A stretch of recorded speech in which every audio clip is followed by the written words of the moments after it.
ये रोहितास भाई की जलन आप महसूस कर रहे होंगे, और कुंवारे आदमियों की यही व्यथा है।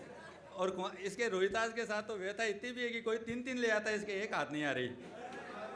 तो सीधे सीधे बातों से आपको पता ही है कि मैं ज्ञान की बात करता नहीं। ज्ञान की बातें इतने सारे लोग कर गए, कोई सुना के, कोई गा के। और मैं तो प्रदीप भाई का शुक्रगुजार हूँ कि ये कार्यक्रम रखा तो एक भाई को कम से कम आत्मबोध हुआ, उसको ये पता चला कि मैं अंदर से नहीं बाहर से भी मर दूँ। तो बधाई इस बात की भी कि ये ऐसे कार्यक्रम होते रहे, किसी को पता चलता रहे कि भाई कौन क्या है कौन क्या नहीं है। अभी आपको बस सीधे सीधे बातों से जोड़ना चाह रहा हूँ। अभी थोड़े दिन पहले की बात है, मैं यहाँ इधर से निकल रहा था बियॉन्ड के अभी की तरफ से। तो वैसे तो खैर आप सारे जानते हैं, नाम मैं फिर भी नहीं लूँगा, आप पहचान जाओगे। अनिल भाई, रोहितास भाई और मिक्की वगैरह बैठे हुए थे, बियॉन्ड में चर्चा कर रहे थे। तो मैं उधर से निकल रहा था तो मुझे लगा कि यार इनके बीच में जाना ठीक नहीं, क्या पता कोई बिहार से लाने वाने के लिए कोई प्लानिंग कर रहे होंगे, क्योंकि इधर से तो कोई मिल नहीं रही। फिर मेरे से इनकी चिंता देखी नहीं गई, तो मैंने कहा यार अपना फर्ज बनता है कम से कम पूछ ले जाते जाते। तो पूछा तो इन भाइयों का जो दर्द निकल के आया वो दर्द बताना चाह रहा हूँ कि तीनों चर्चा कर रहे हैं कि भाई पहले तो इस बात की चिंता थी कि शादी के लिए चिंता हो रही थी, शादी नहीं हो रही। और उसके बाद में चिंता ये बढ़ गई कि वो टिकेगी क्या। और अब जब ये जो सोनम वाला और ये ड्रम वाला और ये कांड हुए हैं, तो अब इनकी चिंताएं और बढ़ गई कि जिंदा बचेंगे क्या। तो कोई दिक्कत नहीं है यार, ऐसे डर वर चलता रहता है, शादी तो फिर भी करवाई लो। मेरी हिम्मत देखो कि मैं तो साथ लिए घूमता हूँ, और ये सौभाग्य की बात है कि मैं मेरे लिए घूमता हूँ। तो अच्छा, महिलाओं की क्या है, एक पुराने मतलब सब महिलाओं की कॉमन आदत है, पूनम जी अपने पे नहीं ले, आज मेरी मिसेज आई है वो अपने पे ले लेगी। तो होता क्या है कि महिलाओं की एक कॉमन आदत है। अभी आज के कार्यक्रम की बात बता रहा हूँ मैं आपको कि आज के कार्यक्रम के लिए मैं तैयार हो रहा था आने के लिए बाहर वाले कमरे में। तो अचानक से श्रीमती जी आई और मुस्कुराते हुए बोली कि जी क्या बनाऊँ। तो मैंने कहा यार आज तो स्माइली। अब मैंने कहा ठीक है भाई, तेरे जो मन में आए वो बना ले, जो तेरे को सबसे ज़्यादा पसंद हो वो बना ले, जो तेरा मन हो वो बना ले। तो ये हाँ जी ओके जी कह के अंदर चली गई। अब मैं तैयारियों में लग गया, 20-25 मिनट हो गई, इधर रोहितास का फ़ोन आ रहा है, इधर प्रदीप का फ़ोन आ रहा है, लेट हो रहे हो। मैंने कहा यार आधा घंटा होने को आ रहा है यार, कुछ बना के नहीं लेके आई, चलो अंदर चल के देखते हैं। तो अंदर जाके देखा कि भाई क्या बना रहा है क्या नहीं बन रहा है। अंदर जाके देखा तो श्रीमती जी मुँह बनाई बैठी थी। ओ मैंने कहा ये क्या है, कि आपने तो कहा था जो आपको अच्छा लगता है वो बना ले। तो ये महिलाओं की है, अपनी अपनी बातें हैं, अपनी अपनी चीज़ें हैं, चलती रहती है साथ में ये सारी चीज़ें। बहुत से लोग मेरे से कहते हैं मैं वाकई में अद्भुत हूँ, दिखाता नहीं वो अलग बात है, और इस चक्कर में कईयों का नंबर नहीं आता वो भी अलग बात है। कुछ विज्ञापन तो मेरी वजह से बने, ये अलग बात है, मैंने उनसे रॉयल्टी मांगी नहीं। अभी थोड़े दिन पहले की बात है, मैं बियॉन्ड में ही अपनी एक किसी महिला मित्र के साथ बैठा था, तो हम दोनों कॉफ़ी पी रहे थे। इतने में मेरा कॉलेज पास आउट बेटा आके मेरे से कहा पापा।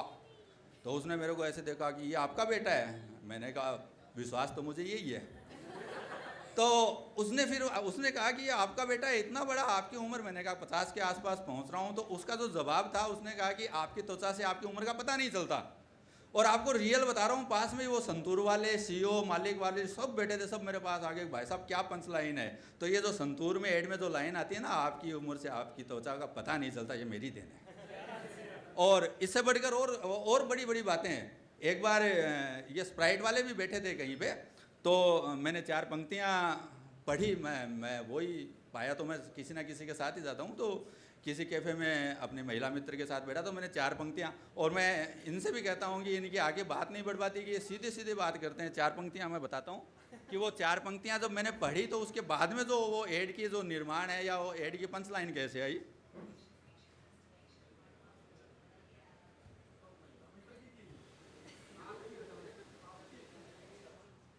पीड़ा तो ये सारी शादीशुदा मर्दों की है, बस मेरे वाला कह देता है मैं वीर पुरुष हूँ, बाकी से आगे।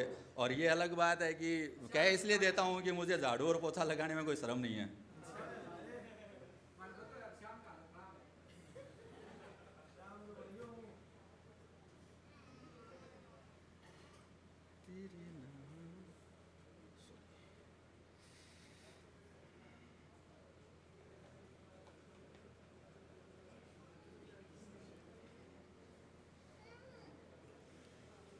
चार पंक्तियाँ जो मैंने मोहतरमा से कही, और उसके बाद में जो एड की पंच लाइन बनी कि प्रेम के इस सूखे को दूर करोगी क्या। प्रेम के इस सूखे को दूर करोगी क्या, सौंदर्य की बारिश भरपूर करोगी क्या, और यूं बहलाती रहोगी बातों में हमेशा, यूं बहलाती रहोगी बातों में हमेशा, प्यार के रस से भी सरोवर करोगी क्या। तो उसके मुंह से अचानक निकला, ओ तेरी सीधी बात नो बकवास। स्प्राइट वाले गले पड़ गए, क्या भाई साहब ऐसा पंचलाइन। तो मैं बड़ा अद्भुत टाइप का बालक हूँ और अद्भुत रहना भी चाहिए। और भाई संदीप सुबह से कह रहा था मैं जाऊँ, शायद अभी तक नहीं गया होगा। और तो कुछ चीज़ें क्या होता है कि देखो साहब, आज के युग में महिलाओं को देवियों के रूप में माना जाता है, माना जाना चाहिए, मैं भी इसके पक्ष में हूँ, महिलाएं होती भी देवियाँ ही हैं। लेकिन मेरा ये कहना है कि यार महिलाओं को देवियाँ मानते तो पुरुष को भी कोई छोटा मोटा देव तो मानो यार, वो भी होंगे। लेकिन मेरे कुछ विवाहित मित्र ऐसे हैं जो अपने कार्य प्रणाली से और उनसे देवताओं के रूप में माने जाते हैं। 4 पंक्तियों के माध्यम से बताना चाहता हूँ कि पुरुष देवताओं के रूप में क्यों पूजे जाते हैं। हमारे मोहल्ले में एक वो राजकुमार जी, और राजकुमार जी सुबह सुबह उनके घर पे एक दिन की बात, उनकी मिसेस सुबह सुबह अर्ली इन द मॉर्निंग उनके बेडरूम में आई, हाथ में दूध का कटोरा, और उनको उठाते, देखो गुरुजी उठो दूध पी लो, देखो गुरुजी उठो दूध पी लो। गुरुजी भी चकराया कि यार सुबह सुबह 5 बजे और मिसेस दूध लेकर आई है। तो भाई भी थोड़ा सा यार रोमांटिक सा होया कि हाँ हाँ आज क्या बात है, सुबह सुबह दूध। क्या जी बात कुछ को नहीं, आज नागपंचमी है, मैं सोचो कि न पिलाती फिरूंगी। तो देवताएं किसी न किसी रूप में अपने बीच में हैं। और 4 पंक्तियाँ जो इस बात की कि मेरे युवा साथी काफ़ी बैठे हैं, उनके दिल की बात कि तूने जो दिया वो हसीन ख्वाब था मेरे पास, तूने जो दिया वो हसीन ख्वाब था मेरे पास, तेरे दिए हर जख्म का हिसाब था मेरे पास, और कहीं रुसवाई ना हो जाए तेरी सरे बाजार, कहीं रुसवाई ना हो जाए तेरी सरे बाजार, वरना तेरे हर सवालों का जवाब था मेरे पास। तो ये पुरुषों के लिए। और